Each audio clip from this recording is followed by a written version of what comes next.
Good morning, and welcome to the Cyber Smart Morning News Update. With the always evolving world of cyber threats and defense, you need a source you can trust. FBI retired Special Agent Darren Mott guides you through today's intricate cyber landscape and brings you the latest headlines and insights and what it means to you. Let's dive into today's cyber news.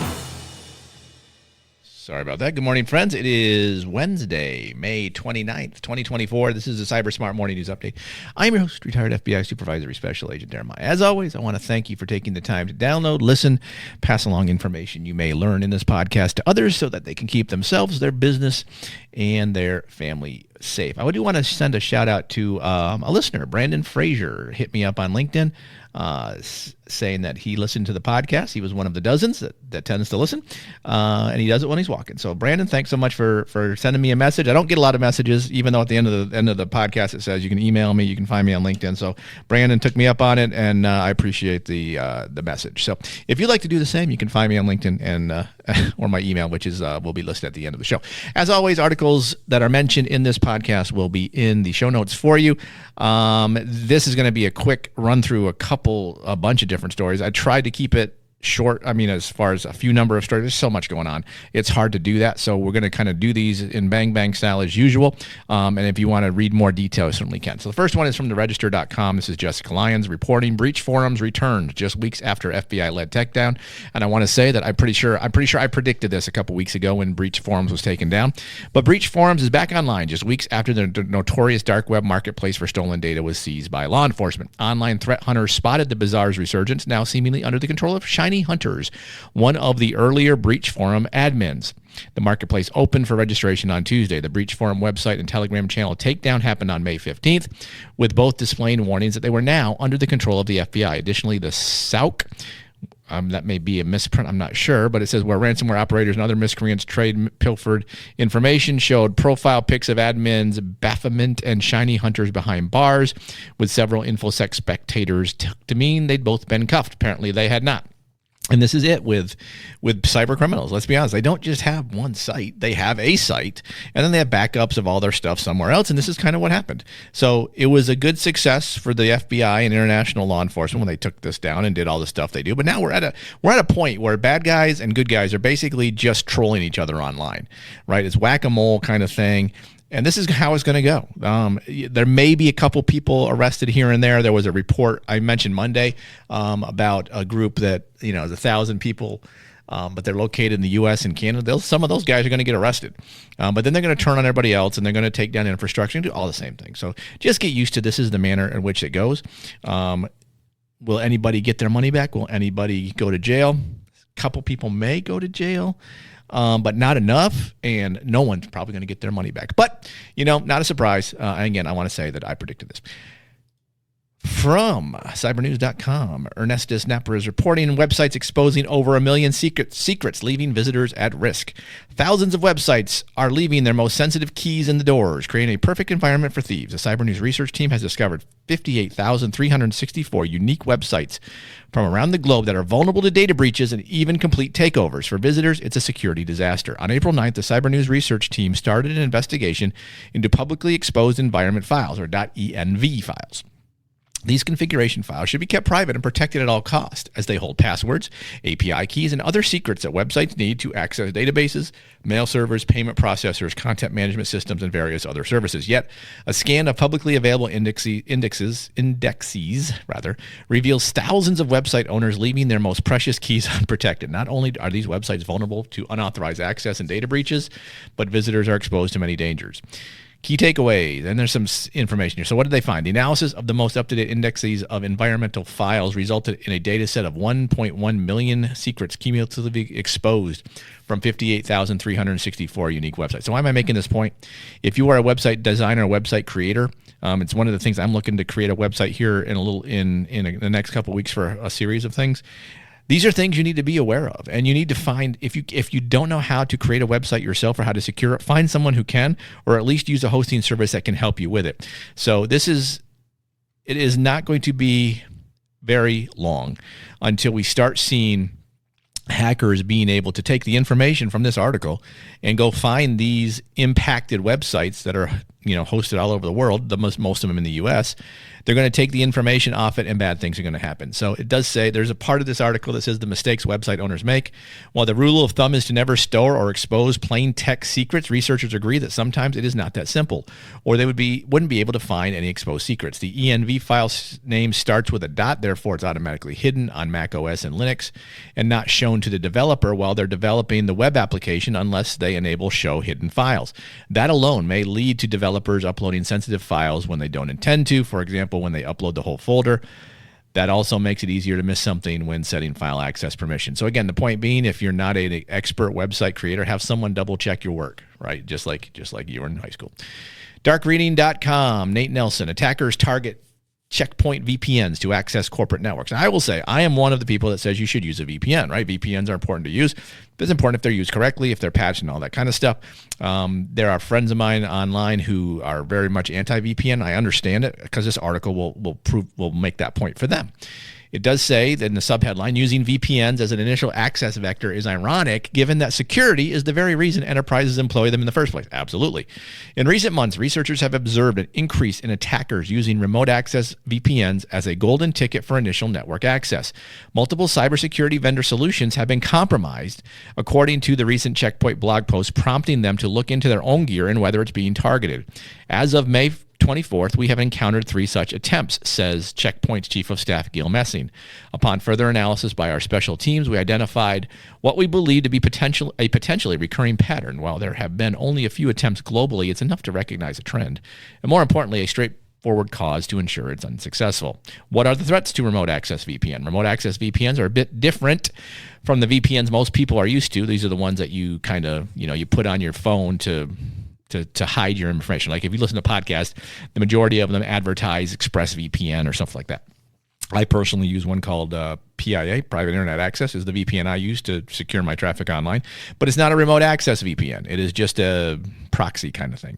So these are different VPNs. These are those that allow people who are working from home access to their work servers. But it does say, where regular ones route an individual's internet traffic through shared servers in order to conceal their internet activity, remote access VPNs are used to provide specific individuals with secure access to specific networks. They're useful, for instance, in providing remote workers access to their employees' internal resources. But they're also useful for malicious purposes. Rather than having to, say, exploit a publicly facing server or a zero-day vulnerability, a hacker could use a remote access VPN for clean, unfettered access to an organization's IT environment. And this only works if they have access to the device that has the VPN on it. But that's the key, right? If I send someone a phishing email and they click on the link and it gives me access to their computer and they use a remote access VPN to get into the network at work, boom, I'm in. I don't need anything else. So that's why that's a problem. So how do you protect remote access VPNs? This article kind of talks about it a little bit. It says to protect them, besides monitoring or even disabling them, Checkpoint recommends that organizations require authentication checks beyond simple passwords. So this is going to be multi-factor authentication, something that you as the user know or have that a hacker who's on your system would not necessarily have. Now, there's ways around it too, right? This is not a perfect situation. But again, part of this is being aware of this issue. So if you are an organization, if you're an IT and you're using remote access VPNs, understand bad guys are looking to use these to compromise your systems. So have policies and ideas in place on how to protect it and how to advise your workers of these threats, right? Okay. ArsTechnica.com, Dan Gooden, newly discovered ransomware uses BitLocker to encrypt victim data. A previously unknown piece of ransomware dubbed ShrinkLocker encrypts victim data using the BitLocker feature built into Windows operating system. BitLocker is a full-volume encryptor that debuted in 2007 with the release of Windows Vista. Users employ it to encrypt entire hard drives to prevent people from reading or modifying data in the event they get physical access to the disk. It's a good tool to have. Starting with the rollout of Windows 10, BitLocker by default has used a 128-bit and 256-bit XTS-AES encryption algorithm, giving the feature extra protection from attacks that rely on manipulating ciphertext to cause predictable changes in plain text. That's a lot of words in that paragraph. Recently, researchers from security firm Kaspersky found a threat actor using BitLocker to encrypt data on systems located in Mexico, Indonesia, and Jordan. These researchers named the new ransomware ShrinkLocker, both for its use of BitLocker and because it shrinks the size of each non-boot partition by 100 megabytes and splits the newly allocated space into a new primary partition partition of the same size. So, I mean, how do you look for this kind of thing? The article has some more information on this, so I highly recommend you read this article just to get an idea of what it means. It's too long for me to kind of go into here. I'm running out of time. I still got 4 articles to get into, but just be aware this is out there. We're going to start seeing ransomware hitting with this in the very near future. Bleepingcomputer.com, Sergey Gatlin reporting First American December data breach impacts 44,000 people. So First American Financial Corporation, the second largest title insurance company in the United States, revealed Tuesday that a December cyber attack led to a breach impacting 44,000 individuals. So if you are a First American Financial Corporation customer and you're one of the 44,000, guess what? A free year of identity monitoring is coming your way. But understand this, it is not enough. And again, there's more if you want to read it, but whatever. But so this happened 1 month after this organization settled for a lawsuit for a 2019 hack. So here's the crazy thing. This is what really amazes the hell out of me. This is a financial corporation. Chances are they make a lot of money. I'm going to say they are not exactly going bankrupt anytime soon. Oh, it even says they have a total revenue of $6 billion last year. Okay, so they are making money.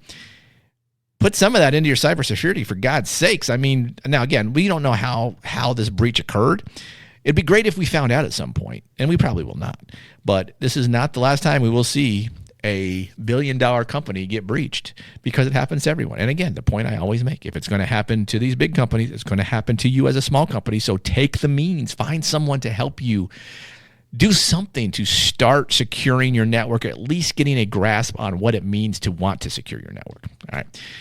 Bleeping Computer, this is me a quick one. Sergey Gatlin reporting U.S. government sanctioned cybercrime gang behind massive 911 S5 botnet. The U.S. Treasury Department has sanctioned a cybercrime network comprised of 3 Chinese nationals and 3 Thailand-based companies linked to a massive botnet controlling the residential proxy service known as 911 S5. Hey, how about that? Whoopty shit. This is going to do nothing. This organization will continue on, but the Treasury Department can say, "Hey, look what we did. We are targeting these bad guys." So yippee-ki-yay. Okay. How about that? SCMagazine.com, Laura French. Ransom Hub threatens to leak data of Christie's auction house clients. Again, Christie's, a fairly large auction house. You've probably all heard of it. It has pretty good name recognition. Pretty sure they make a lot of money. The ransomware group Ransom Hub claimed responsibility for conducting a cyber attack on the British auction house Christie's earlier this month. Ransom Hub is threatening to leak sensitive personal information from identification documents, including names, date of birth, nationalities.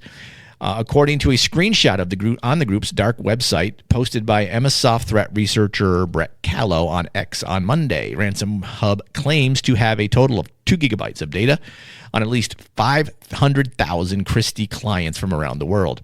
The cybercrime group, which first emerged around February of this year, gained widespread attention last month when it recruited the former Alf V Black Cat affiliate that hacked Change Healthcare and threatened to leak the stolen data if a second ransom was not paid. So again, the point here being, Christie probably makes a lot of money. Should have been able to afford good cybersecurity. Clearly did not. Happening to everybody. So again, how big's your company? Are you aware of the threats targeting you so you can be protected? Probably not. Lastly, third-party software supply chain threats continue to plague CISOs. The latest software library compromise of an obscure but popular file compression algorithm called XZUtils shows how critical these third-party components can be in keeping enterprise safe and secure. As CSO reported last month, a hacker was able to take the long game and insinuate themselves into the open source maintainers and add a malware-laced backdoor into the utility. What's chilling about the compromise is how the attacker gained the team's trust and how surgically they inserted their backdoor to avoid protection. This is counterintelligence and cybercrime all rolled into one. Right, they now had this organization had an insider, and his goal was to disrupt and cause problems and hack things. And so if you are a CISO, you need to be aware of these third-party liabilities and do due diligence before you put the stuff into your production network. There's a lot to this article. I highly recommend you read it if you are in IT security, because it's a lot of good information that I just don't have the time to get into. I just bring it to your attention because, as you know, if you understand the threats targeting you, you can assess your risk, proceed wisely, and knowledge is protection. It's going to do it for this Wednesday. Sorry I whipped through these so quickly, but all of the articles are in the show notes. Take a look at them. There's a lot of good, valuable information in there today. Thanks again for listening. We will be back on Friday. Cyber Smart Morning News is written and produced by Cyber Guy Productions. Feel free to email thoughts, comments, or suggestions to Darren@thecyberguy.com. or follow Darren on LinkedIn at linkedin.com/in/DarrettMott. Thanks for listening.